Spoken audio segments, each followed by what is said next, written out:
അപ്പോൾ 10,400 തടവുകാരുള്ളതിൽ 3,800 മാക്സിമം പേർക്ക് ഈ കൂലി വർധനവ് നടപ്പാവുന്നത്.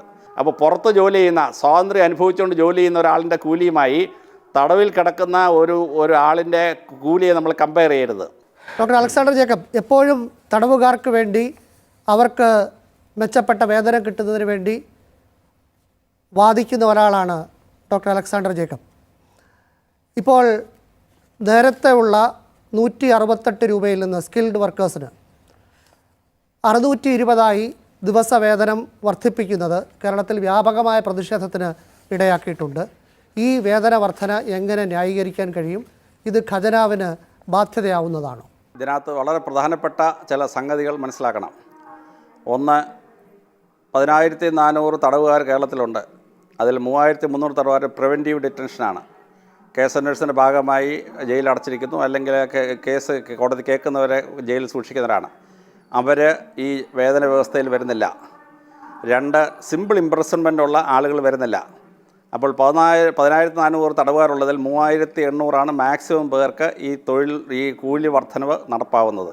അതുകൊണ്ട് ജയിലിൽ കയറിയ ഉടനെ ഇത് കിട്ടും എന്നുള്ള സ്വപ്ന ശരിയല്ല. 2, ഈ ജയിൽ തടവുകാർക്ക് കിട്ടുന്ന കൂലി സുപ്രീം കോടതിയുടെ വിധി പ്രകാരം 30% വിക്ടിമിന് കൊടുക്കണം. അതായത് ഇവൻ കൊല്ലുകയോ മറ്റെന്തെങ്കിലും ചെയ്താൽ കോടതി വിക്ടിമിന് ഒരു കോമ്പൻസേഷൻ വിധിച്ചിട്ടുണ്ടെങ്കിൽ അതിവൻ അടയ്ക്കാൻ പറ്റിയില്ലെങ്കിൽ അത്രയും തടവ് ശിക്ഷയും കൂടെ അവൻ ജയിലിൽ കിടക്കണം. അപ്പോൾ സുപ്രീം കോടതി വിധി പ്രകാരം 30% ബന്ധുക്കൾക്ക് ഈ വിക്ടിമിന് കൊടുക്കാൻ വേണ്ടി ഈ വർദ്ധിപ്പിച്ച തുകയിൽ നിന്ന് 30% അങ്ങ് പോവും. അത് ആ തടവുകാരന് കിട്ടുന്നില്ല. ഞാൻ ജയിലിൽ ആയിരുന്നപ്പോൾ തടവുകാരുടെ കൂലി 32 രൂപയായിരുന്നു. കൊടുക്കാൻ ഇതിനകത്തുനിന്ന് പോകും, 30% പോകും. ഞാൻ ഉള്ള സമയത്ത് കൊടുത്തിരുന്നു. ഇപ്പോൾ സുപ്രീം കോടതി വിധി പ്രകാരം ഇതിനകത്തുനിന്ന് പോകും, 30% പോകും. പിന്നെ ഞാൻ ജയിലിൽ ആയിരുന്നു 32 രൂപ കൂലി ഉണ്ടായിരുന്നത് ഞാൻ 100 രൂപയായിട്ട് വർദ്ധിപ്പിച്ചു. പിന്നെ അത് 165 ആക്കി. 7 കൊല്ലമായിട്ട് റിവിഷൻ ഇല്ലാതിരുന്ന സമയത്താണ് ഇപ്പോൾ റിവൈസ് ചെയ്യുന്നത്. ഇതിനകത്തുനിന്ന് 50%, ഞാൻ DGP ആയിരുന്നപ്പോൾ 3,000 രൂപ പ്രതിയുടെ വീട്ടിലേക്ക് അയച്ചു കൊടുക്കും. പണ്ട് ഒരു വീട്ടിലെ ബ്രെഡ് വിന്നറായ ഒരാൾ ജയിലിൽ വരുന്നു, വീട് പട്ടിണിയാണ്. അപ്പോൾ പല തടവുകാരുടെ ഭാര്യമാരും വേശ്യാവൃത്തി ചെയ്ത് ആ കുടുംബം പോറ്റാൻ നിർബന്ധിതരായി. തന്നെയല്ല, കുട്ടികൾക്ക് പഠിക്കാൻ പൈസയില്ല. അവൻ പോയി പോക്കറ്റടി നടത്തി. അടുത്ത കുട്ടി ജൂനിയർ ഹോമിലും വരും, ഈ വീട്ടിലെ സ്ത്രീ വനിതാ ജയിലിലും വരും, പുരുഷൻ സെൻട്രൽ ജയിലിലും കിടപ്പായി. അപ്പോൾ ഞാൻ 3,000 രൂപ കറക്റ്റായിട്ട് വെട്ടി എടുത്തിട്ട് എൻ്റെ കുടുംബത്തിന് അയച്ചു കൊടുക്കുമായിരുന്നു. അതുകൊണ്ട് കുടുംബത്തിന് മാനഹാനി ഇല്ലാതെ ജീവിക്കാൻ പറ്റി.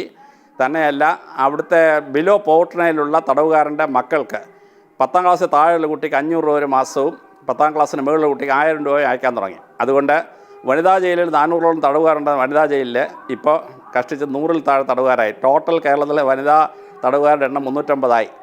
ഈ പ്രോസ്റ്റിറ്റ്യൂഷന് പിടിക്കപ്പെടുന്ന സ്ത്രീകളുടെ എണ്ണം കുറഞ്ഞു. തന്നെയല്ല, തടവുകാരുടെ മക്കൾ തടവുകാരായി ജയിലിൽ വരുന്ന പരിപാടി കുറഞ്ഞു. കാരണം അവരുടെ പഠിത്തം രാജ്യത്തെ നിയമങ്ങളിൽ ഉണ്ടായ മാറ്റം കൊണ്ടാണ്, കോടതി വിധികളുടെ അടിസ്ഥാനത്തിലാണ്. ഇപ്പോൾ പഴയതുപോലെ പോലീസിന് അറസ്റ്റ് ചെയ്യാൻ കഴിയില്ലല്ലോ. അല്ല, അവരുടെ ഈ തടവുകാരുടെ ഭാര്യമാർ വരുന്ന പ്രോസ്റ്റിറ്റ്യൂഷൻ ഗണ്യമായി കുറഞ്ഞു. തന്നെയല്ല, മക്കൾ വീണ്ടും പിടിച്ചു പറിക്കാരായി ജയിലിൽ വരുന്ന പരിപാടി കുറഞ്ഞു. അപ്പോൾ ഞാൻ കൊടുത്തിരുന്നത് 3,000 രൂപയായിരുന്നു കൊടുത്തുകൊണ്ടിരുന്നത്. ഇപ്പോൾ ഈ വർദ്ധിപ്പിച്ച തുകയുടെ പകുതി ശതമാനം 50% അവൻ്റെ ഭാര്യയ്ക്കും മക്കൾക്കും പോവും, അല്ലെങ്കിൽ കുടുംബത്തിന് പോവും. അത് തടവുകാരന് കിട്ടുന്നില്ല. 50%, 30% പോയി കഴിഞ്ഞാൽ ബാക്കി 20% തടവുകാരന് കിട്ടത്തുള്ളൂ. തടവുകാരൻ ജയിലിൽ കിടക്കുമ്പോൾ അവന് പേസ്റ്റ് വാങ്ങിക്കണം, അവൻ്റെ ബ്രഷ് വാങ്ങിക്കണം, അവന് ഷേവിംഗ് കിറ്റ് വാങ്ങിക്കണം. ഇതെല്ലാം ഈ 20% പോകുന്നത്. അപ്പോൾ നെറ്റ് എഫക്റ്റിൽ തടവുകാർക്ക് ഗുണമുണ്ടാവും എന്നുള്ള വ്യാഖ്യാനം ശരിയല്ല. ഇനി മൂന്നാമതൊരു കാര്യം മനസ്സിലാക്കണം, സർക്കാർ ഖജനാവിൽ നിന്നല്ല ഈ പൈസ പോകുന്നത്. ജയിലിനകത്തു നിന്ന് ചപ്പാത്തി ഉണ്ടാക്കുന്നു, കേക്ക് ഉണ്ടാക്കുന്നു, അങ്ങനെ ബിരിയാണി ഉണ്ടാക്കുന്നു. അപ്പം 8 രൂപ ഉണ്ടായിരുന്ന ചപ്പാത്തി 2 രൂപയ്ക്ക് കൊടുക്കുകയാണ്. 30 രൂപ ഉണ്ടായിരുന്ന വെജിറ്റബിൾ കറി 10 രൂപയ്ക്ക് കൊടുക്കുകയാണ്. 100 രൂപയുള്ള ചിക്കൻ കറി 20 രൂപയ്ക്കാണ് ജയിലിൽ നിന്ന് കൊടുക്കുന്നത്. അപ്പോൾ കേരളത്തിലെ ജനങ്ങളുടെ ജീവിത നിലവാരത്തിലുള്ള ചിലവ് ഗണ്യമായി കുറഞ്ഞു. ഞാൻ തുടങ്ങി വെച്ച ഈ ഫുഡ് പ്രൊഡക്ട്സ്, ചപ്പാത്തി ഉൾപ്പെടെയുള്ള പ്രൊഡക്ഷൻസിന് അന്ന് 3 കോടി രൂപയായിരുന്നു വരുമാനം. ഇപ്പോൾ 16 കോടി രൂപയാണ്. ബഡ്ജറ്റിൽ വകകൊള്ളിക്കാത്ത ഒരു 16 കോടി രൂപ സർക്കാരിന് വന്നുകൊണ്ടിരിക്കുകയാണ്. പണ്ട് ട്രഷറി പൂട്ടുമായിരുന്നു, ഇപ്പോൾ ട്രഷറി പൂട്ടുകയില്ല. കാരണം ഓരോ ദിവസം വിൽക്കുന്ന ചപ്പാത്തിയുടെ വില വൈകിട്ട് 4 മണി കഴിയുമ്പോൾ ട്രഷറി കൊണ്ട് അടയ്ക്കും. ഇപ്പോൾ തിരുവനന്തപുരം ട്രഷറിയിലൊക്കെ 6 ലക്ഷം രൂപയാണ് ഒരു ദിവസം വന്നുകൊണ്ടിരിക്കുന്നത്. അപ്പോൾ അങ്ങനെ തടവുകാർ കഷ്ടപ്പെട്ടുണ്ടാക്കുന്ന 16 കോടിയിൽ നിന്നാണ് ഈ പൈസ പോകുന്നത്. സർക്കാർ ഖജനാവിൽ നിന്ന് എടുത്ത് കൊടുക്കുന്നുള്ള വ്യാഖ്യാനം ശരിയല്ല.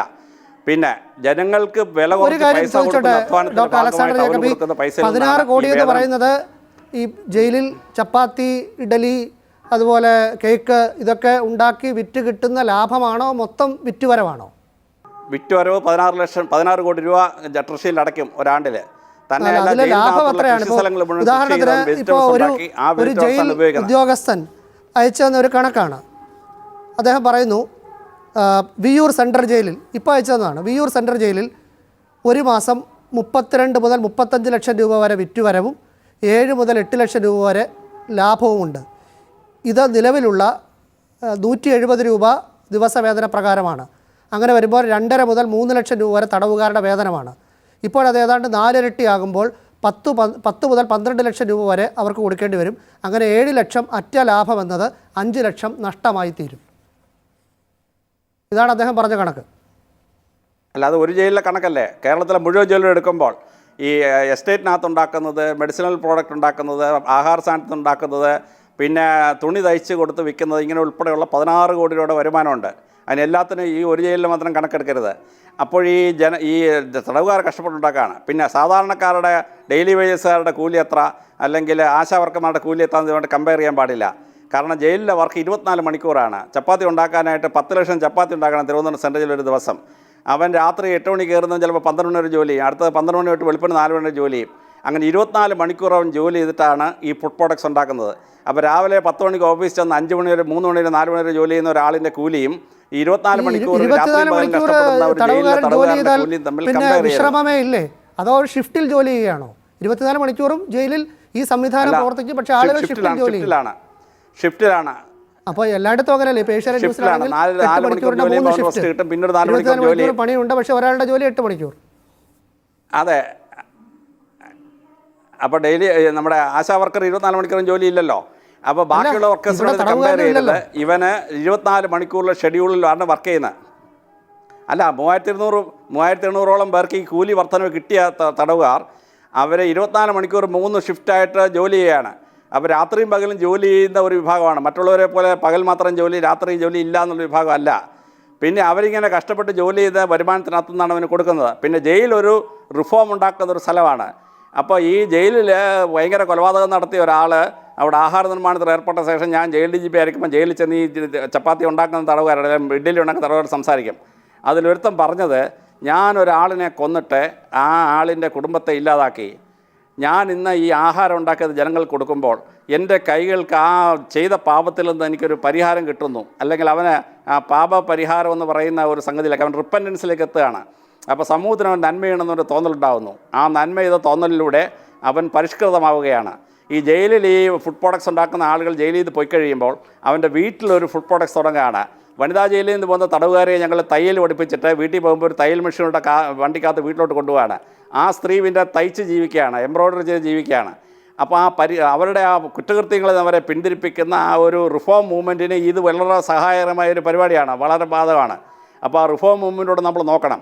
അപ്പോൾ പുറത്ത് ജോലി ചെയ്യുന്ന, സ്വാതന്ത്ര്യം അനുഭവിച്ചുകൊണ്ട് ജോലി ചെയ്യുന്ന ഒരാളിൻ്റെ കൂലിയുമായി തടവിൽ കിടക്കുന്ന ഒരു ആളിൻ്റെ കൂലിയെ നമ്മൾ കമ്പയർ ചെയ്യരുത്. അപ്പോൾ ഇത് വളരെ കൃത്യമായിട്ട് നമ്മൾ കണക്കുകൾ അനുസരിച്ച് മനസ്സിലാക്കണം. ആ രീതിയിൽ ഈ 3-4 കാര്യങ്ങൾ നോക്കിയിട്ട് വേണം ഇതിനെ വ്യാഖ്യാനിക്കാൻ, അല്ലെങ്കിൽ വെറുതെ അതിനെ എതിർക്കുന്നതാണ് എൻ്റെ അഭിപ്രായം. ഇക്കാര്യത്തിലുള്ള ഒരു അഭിപ്രായ വ്യത്യാസം ഡോക്ടർ അലക്സാണ്ടർ ജേക്കബ്, ഈ 16 കോടി എന്ന് പറയുന്ന വിറ്റുവരവ്, അതിൻ്റെ ചെലവ് കഴിച്ച് എത്ര രൂപ ലാഭമുണ്ട് എന്ന് മാത്രമല്ല, ഈ പണിക്ക് നിയോഗിക്കപ്പെട്ടിട്ടുള്ള ജയിൽ ഉദ്യോഗസ്ഥരുണ്ട്. അവർ യഥാർത്ഥത്തിൽ അവരെ അപ്പോയിൻറ്റ് ചെയ്തിരിക്കുന്നത് ജയിൽ വാർഡർമാരായിട്ടാണ്. അവർ ഈ നിർമ്മാണ പ്രവർത്തികളിൽ തടവുകാരെ സഹായിക്കുന്നതിനും അവരെ നോക്കുന്നതിനും ഒക്കെ നിയോഗിക്കപ്പെടുമ്പോൾ അവരുടെ ശമ്പളം കൂടി നാം ഈ ചെലവിൻ്റെ കൂട്ടത്തിൽ കൂട്ടണം. അത് അങ്ങനെയെല്ലാം നോക്കുമ്പോൾ എത്ര രൂപയാണ് ലാഭം? ഈ വേതന വർധന നടപ്പാക്കുമ്പോൾ അത് ലാഭമാണോ നഷ്ടമാണോ, അത് ഖജനാവിന് ബാധ്യതയാണോ ഇനിയും തെളിയേണ്ടതാണ്.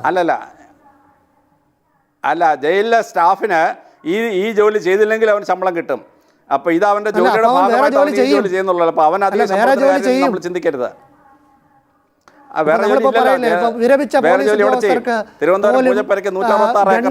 കൊടുക്കുന്നു, അവർക്ക് സഹായികളെ പോലീസ് ഉദ്യോഗസ്ഥർക്ക് 10 പോലീസുകാരെ കൊടുക്കുന്നു, അവരെ അവിടെ നിയോഗിച്ചിട്ട് വേറെ ജോലി ചെയ്യും എന്ന് പറയുന്നത് പോലെ.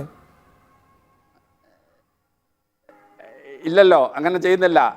അപ്പോൾ ഈ നമ്മുടെ ജയിലിൽ ജോലി ചെയ്യാനുള്ള, ഇപ്പോൾ തിരുവനന്തപുരം പൂജപ്പുര ജയിലിൽ 166 ഏക്കർ സ്ഥലം ഉണ്ടായിരുന്നു. 106 ഏക്കർ സ്ഥലം സർക്കാർ നാട്ടുകാരൻ പിടിച്ചുകൊണ്ട് പോയി. ഇപ്പോൾ 60 ഏക്കറേ ഉള്ളൂ. തടവാർക്ക് ജോലി ചെയ്യാൻ സ്ഥലമില്ല അവിടെ. ഇന്ന് ആ തടവുകാർ ഈ ജോലികൾ ചെയ്തിട്ട് പണ്ടുണ്ടാക്കുന്നതിൻ്റെ ഞാനിടാൻ സമയത്ത് 50 ലക്ഷം ഉണ്ടായിരുന്ന വരുമാനം ഇപ്പോൾ 16 കോടിയിലെത്തിച്ചു. ആ തടവുകാരുടെ കഷ്ടപ്പാടാണ് അതിൻ്റെ കാരണം. ആ തടവുകാർക്ക് ഇച്ചിരി ശമ്പളം കൂട്ടിക്കൊടുക്കുമ്പോൾ അതിനെ വിമർശിക്കുന്നത് ഈ പല പല കണക്കുകൾ നോക്കണം. അതിന് ഞാൻ എസെൻഷ്യലായി 2-3 കണക്ക് അവതരിപ്പിച്ചെന്നുള്ളേ ഉള്ളൂ. നന്നായിട്ട് ഇതിനകം തന്നെ അറിയുന്ന കാര്യമായിരിക്കും. ഈ ഉത്തരവ് 9-ാം തീയതിയാണ് പുറത്തു വന്നത്. അതിന് പിന്നാലെ അതിശക്തമായ പ്രതിഷേധമാണ്, സാമൂഹ്യ മാധ്യമങ്ങളിൽ വലിയ ചർച്ചയാണ്, എവിടെ ചെന്നാലും ആളുകൾ ചോദിക്കുന്നത് ഇക്കാര്യമാണ്. ഡോക്ടർ അലക്സാണ്ടർ ജേക്കബിനോട് ഒരുപാട് ആളുകൾ ഇതേ സംശയം ചോദിക്കുന്നുണ്ടായിരിക്കും അല്ലേ? ഇന്ന് എനിക്കൊരു 100ഓളം കോൾ വന്നു. ഞാൻ കൊല്ലത്തുനിന്ന് പുറപ്പെട്ട് ആലുവയിൽ എത്തുമ്പോഴത്തേന് എനിക്ക് 60 കോൾ വന്നു. എല്ലാവരും വളരെ ശക്തമായിട്ട് ഈ നിയമത്തെ എതിർക്കുകയും എന്നോട് എക്സ്പ്ലനേഷൻ ചോദിക്കുകയും ചെയ്തുകൊണ്ടിരിക്കുകയായിരുന്നു. അപ്പോൾ ഞാനത് പലരോടും അതിൻ്റെ വ്യാഖ്യാനം കൊടുത്തു. അപ്പോൾ ഇതിൻ്റെ പ്രശ്നം എന്ന് പറയുന്നത് ആശാ വർക്കർമാരുടെ ശമ്പളം ഇതിൻ്റെ തുല്യമാക്കി മാറ്റണമെന്ന് എൻ്റെ അഭിപ്രായം.